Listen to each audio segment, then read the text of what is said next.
I'm still shaking. I can't believe what I just saw in a dream or revelation. The name doesn't matter much. What I saw was a warning, and it's something everyone needs to know. This is serious. We are about to experience an attack. I don't know exactly how it's going to happen, but it will happen. Jesus showed me, and I'm just here to tell the story. Therefore, listen very carefully to what I am about to tell you.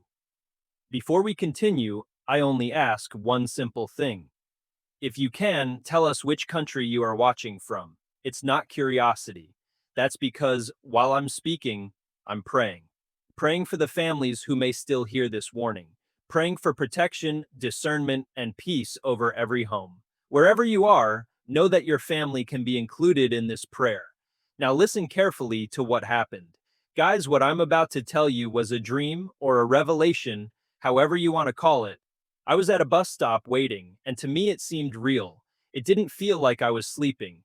I saw the place, I saw the people, I saw everything as on a normal day.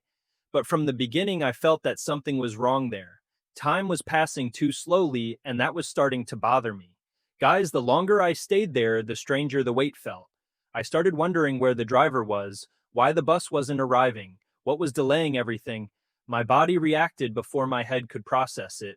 My heart raced, my breathing became short, and I felt a constant restlessness. When I looked at the other people, I could see that nobody was comfortable with the wait. After what seemed like an unbearable wait, the bus suddenly appeared. I felt a wave of relief. I thought I was finally going to get out of there. I hurried towards the door. I just wanted to get on that bus and end the wait. Everything inside me told me I needed to get on that vehicle. As I was nearing the entrance, a woman cut in front of me and went in first. That bothered me, but I waited. I didn't feel like leaving. When she went upstairs, I moved forward, certain that now it was my turn. That's when I noticed something strange near the door. There was a man standing there, folks, and he was incredibly tall. Not just tall, he was big in a way that didn't seem normal. That already made me uncomfortable. Even so, I tried to climb up, but the simple act of putting my foot on the step became incredibly difficult. My legs started to tremble and my strength simply vanished. I tried again, changed the way I climbed on, but it wouldn't work. My body wouldn't obey. I looked at my legs trying to understand what was happening to me. I've never had trouble getting on a bus, and there it seemed impossible. People started to notice and came closer to help. They reached out their hands, pulled me, tried to help me get in. I held onto them tightly and tried to lift myself up. They pulled with me, insisted, but even with help, I couldn't climb. My legs remained weak and my body wouldn't respond. No one understood why, not even me, but everyone could see that something wasn't right. Guys, as I kept trying to get on that bus, the feeling only got worse. The harder I tried, the less control I had over my body. My legs were shaking, my strength was gone, and it felt like something was holding me there, even though I couldn't see anything. People kept trying to help, pulling my arms, holding my hands, telling me to get on, but nothing worked. It was desperate because it didn't make any sense.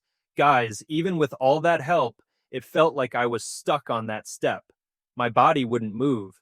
I felt tired, scared, and confused all at once. I kept thinking, why is this happening to me now?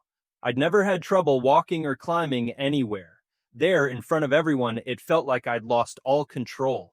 It was at that moment that I heard a voice behind me. It wasn't a nervous or agitated voice. It was calm, too cold for what it was saying. That caught my attention immediately because the tone didn't match the situation. The person said, calmly, that many people were dead and that many people were being killed.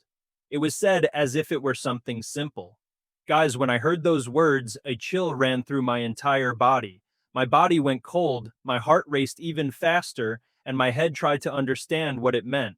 I was paralyzed for a few seconds, still holding people's hands, not knowing what to do. That phrase started repeating in my mind, non-stop.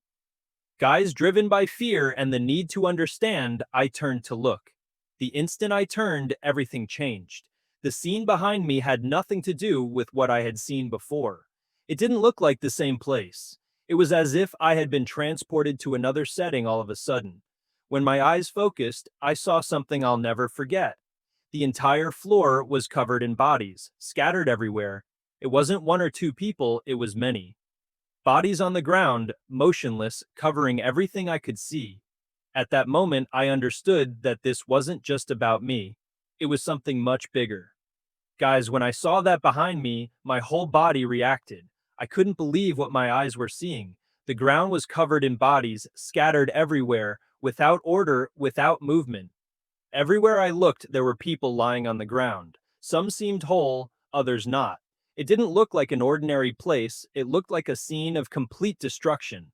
Guys, it wasn't a quick vision. I could see everything clearly. Arms, legs, bodies thrown around, mixed together on the ground. There were puddles scattered around the place that weren't water. It was blood mixed with human remains. That vision hit me all at once. My stomach churned, my legs went even weaker, and my mind couldn't process what was happening. I started to feel real fear. It wasn't just a fright, it was deep fear. My eyes filled with tears without me realizing it. I couldn't understand who those people were, where they had come from, or what had caused all of this. There was no noise, no siren, no explanation, just the final result there, laid bare. As I watched that scene, I thought that this wasn't a small thing. It didn't seem like an isolated incident, it seemed like something on a grand scale, something that had affected many people at the same time. And the feeling I had was that it wasn't over yet, as if it were still ongoing, even though I didn't see any movement. I tried to turn my face away, guys. I tried to stop looking, but I couldn't. It was like I was forced to see everything.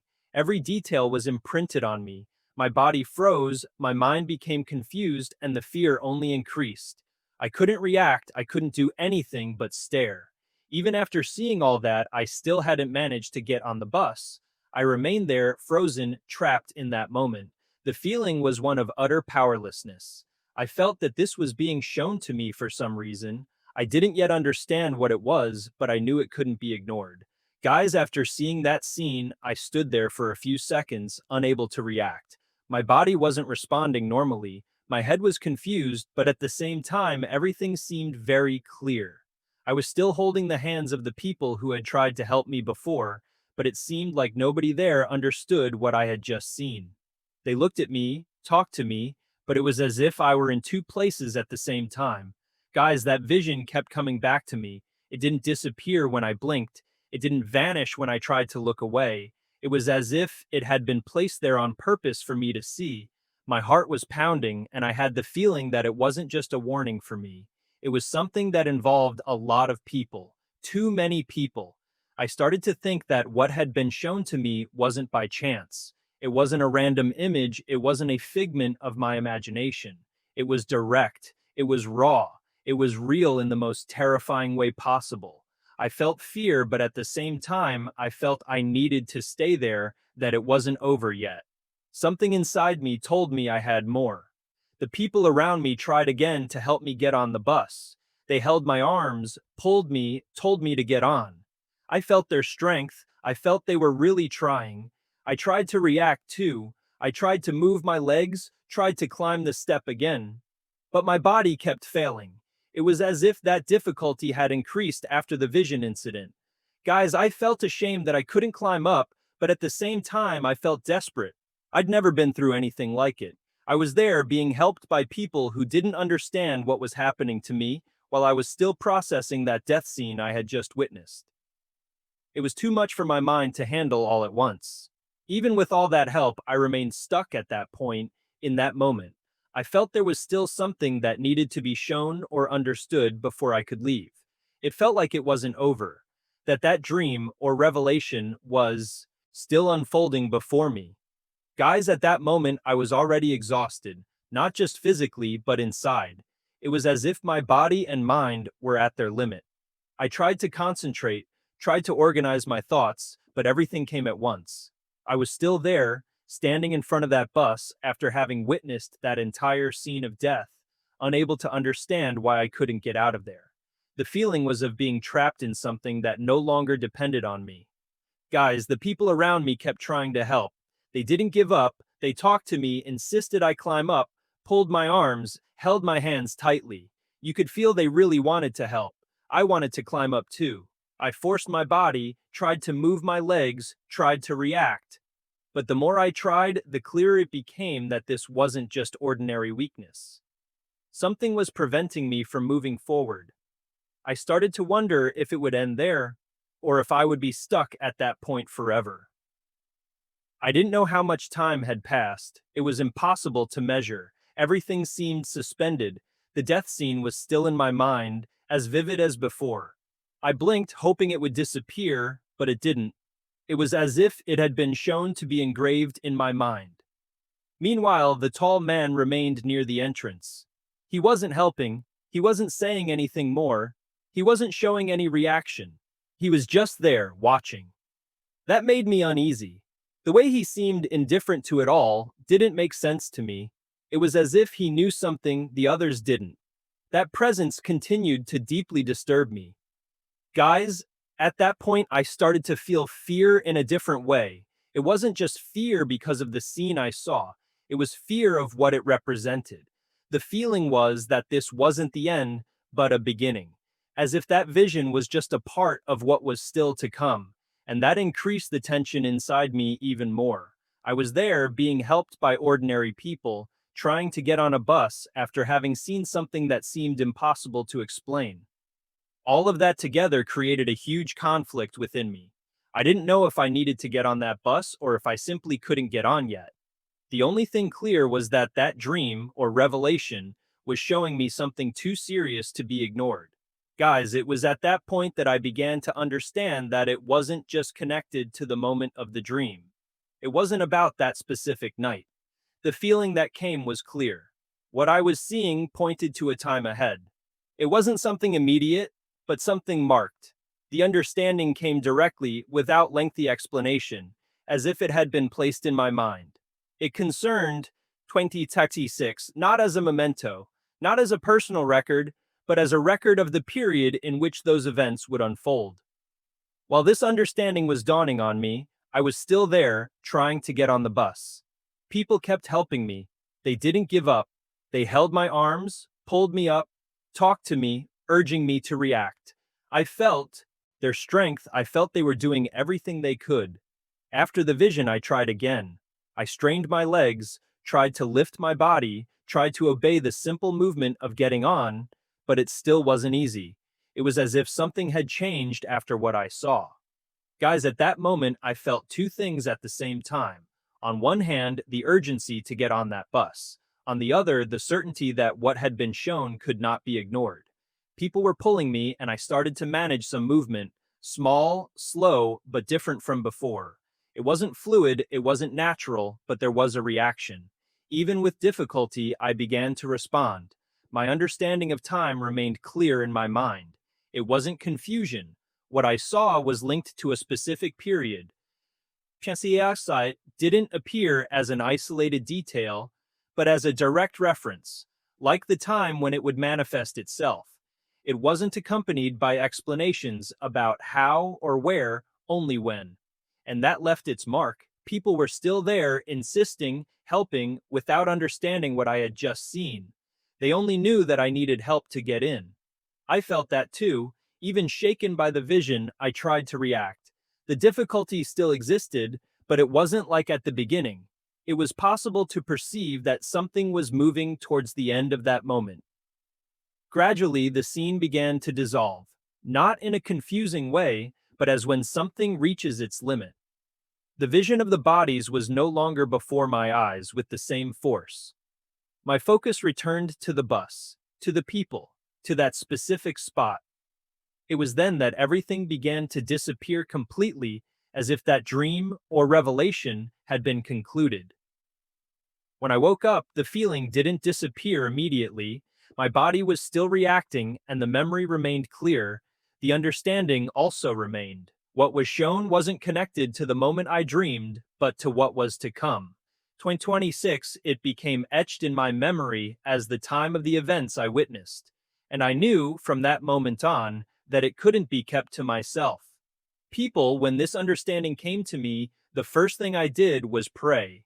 I asked God that it wouldn't happen. I asked for it to be canceled, for it to be changed. I didn't ask for an explanation, I asked for mercy.